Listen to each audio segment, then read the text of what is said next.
పుణ్యం, పాపం ఫలితాలు ఎవరికి చెందుతాయి?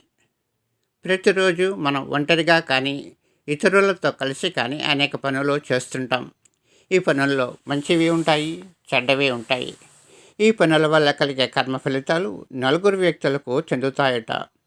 ఈ విషయ పరిజ్ఞానాన్ని మన పూర్వీకులు తెలియజేశారు.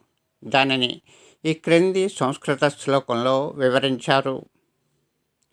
కర్త కార్యత చైవ ప్రేరకో హనుమోదక సుకృతే దుష్కృతే చైవ చత్వారః సమభాగినః. ఈ శ్లోకం యొక్క భావం ఏమిటంటే, పని చేసిన వ్యక్తి, చేయించినవాడు, ఆ పని చేయమని చెప్పినవాడు, చేసిన ఆ పనిని సమర్థించినవాడు, ఈ నలుగురికి ఆ పని మంచిదైతే పుణ్యం, చెడ్డది అయితే పాపం ఫలితాలుగా చెందుతాయి.